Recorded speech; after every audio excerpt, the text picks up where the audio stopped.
بسم اللہ الرحمن الرحیم۔ اس آیت اور اس حدیث مبارکہ کی روشنی میں دیکھا جائے تو یہ بندے اور اللہ تعالیٰ کے درمیان جو تعلق ہے اس کی وضاحت یہاں پہ ہو رہی ہے کہ اللہ فرما رہے ہیں تم مجھے یاد کرو گے میں تمہیں یاد کروں گا، تم میرے قریب ہوگے میں تمہارے قریب آؤں گا، لیکن جتنا تم میرے قریب ہوگے اس سے زیادہ میں تمہاری طرف قریب آؤں گا۔ یہ بندے اور اللہ کے درمیان ایک تعلق ہے۔ ہم نے حدیث نمبر 31 پڑھی تھی، وَاشْكُرِ اللَّهَ تَعَالَى عَلَى نِعْمَتِهِ، کہ اللہ تعالیٰ کی نعمتوں پر اس کا شکر ادا کرے۔ تو اس کی تشریح کے اندر ہم نے قرآن پاک سے ایک آیت مبارکہ پڑھی، فَاذْكُرُونِي أَذْكُرْكُمْ وَاشْكُرُوا لِي وَلَا تَكْفُرُونِ، اور اس کے ضمن میں ہم نے ایک حدیث مبارکہ پڑھی جو کہ حدیث قدسی ہے، اور اس کی وضاحت پیچھے ہو چکی ہے کہ اللہ تعالیٰ انسان کے ساتھ اس کے گمان کے مطابق معاملہ فرماتے ہیں، اور جیسے وہ اللہ کو یاد کرتا ہے اللہ تعالیٰ اسے بہتر انداز میں بہتر مجلس میں اس کو یاد کرتے ہیں۔ اگر وہ اللہ تعالیٰ کے قریب ایک بالشت ہوتا ہے اللہ تعالیٰ ایک ہاتھ اس کے قریب ہوتے ہیں، اگر وہ اللہ تعالیٰ کی طرف ایک ہاتھ آگے بڑھتا ہے تو اللہ تعالیٰ اس کی طرف جانا 2 ہاتھوں کے برابر اس کے قریب ہوتے ہیں، اور اگر وہ چل کر آتا ہے تو اللہ تعالیٰ اس کی طرف دوڑ کر آتے ہیں۔ یہ ہم نے پڑھ لیا تھا۔ تو پھر اللہ تعالیٰ کیسے اپنے بندے کو یاد کرتے ہیں؟ اللہ تعالیٰ جب اپنے بندے کو یاد کرتے ہیں تو اپنی رحمت کے ذریعے سے اس کو یاد کرتے ہیں، یعنی اپنی رحمت اس کے اوپر نازل فرماتے ہیں۔ اللہ تعالیٰ مغفرت کے ذریعے سے اس کو یاد کرتے ہیں، یعنی اللہ تعالیٰ اس کی مغفرت فرما دیتے ہیں، بخشش فرما دیتے ہیں، اس کی معافی کا اعلان فرما دیتے ہیں، اور اللہ تعالیٰ اپنی مدد کے ساتھ اس کو یاد کرتے ہیں، یعنی بندے کی اللہ تعالیٰ مختلف حالتوں میں اس کی مدد فرماتے ہیں۔ ظاہر ہے کہ آپ کو پتہ ہے کہ انسان ہر وقت، ہر آن، ہر لحظہ، ہر گھڑی اور وقت کے ہر حصے میں انسان اللہ تعالیٰ کی مدد کا محتاج ہوتا ہے۔ تو اللہ تعالیٰ اپنے محبوب اور خاص بندے کی مختلف اوقات میں مدد فرماتے رہتے ہیں۔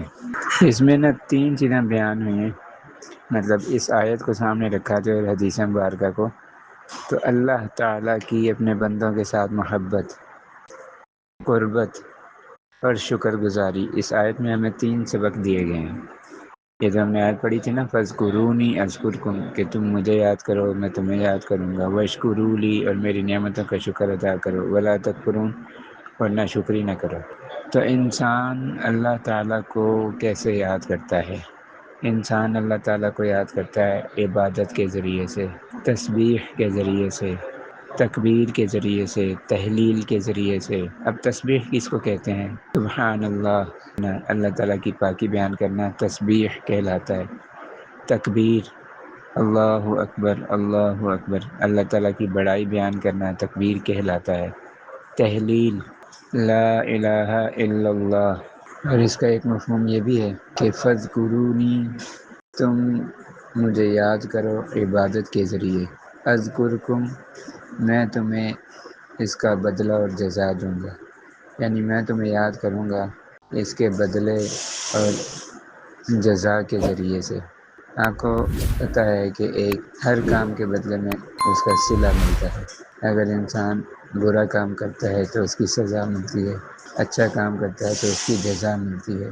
دنیاوی اعتبار سے بھی معاملہ ایسا ہی ہے کہ اگر بچہ کوئی برا کام کرے تو والدین اس کو سزا دیتے ہیں، ڈانٹتے ہیں، مارتے ہیں اور کوئی مناسب کارروائی کرتے ہیں، لیکن اگر بچہ اچھا کام کرے تو والدین اس کو شاباش دیتے ہیں، خوشی کا اظہار کرتے ہیں، اس کو انعام دیتے ہیں، اس کو کوئی سرپرائز گفٹ دیتے ہیں، تو یہ اس کے اچھے کام کا بدلہ ہوتا ہے۔ اسی طرح انسان کا معاملہ بھی اللہ تعالیٰ کے ساتھ ہے کہ جب انسان کوئی برا کام کرتا ہے تو اس کی سزا ملتی ہے دنیا میں بھی آخرت میں بھی، اللہ یہ کہ وہ اپنے اس گناہ سے، اپنے غلط کام سے توبہ کر لے، پکی اور سچی توبہ کر لے، وگرنہ یہ ہے کہ جو اس نے غلط کام کیا ہے اس کی سزا اس کو دنیا میں بھی بہرحال یقینی طور پر ملتی ہے اور آخرت میں بھی یقینی طور پر ملتی ہے۔ اور اگر انسان کوئی اچھا کام کرے تو اس کو دنیا میں بھی اللہ تعالیٰ اس کا بدلہ عطا فرماتے ہیں، اچھا بدلہ، اور آخرت میں تو لازمی اور یقینی طور پر اللہ تعالیٰ اس کے نیک عمل کا بدلہ اس کو عطا فرمائیں گے۔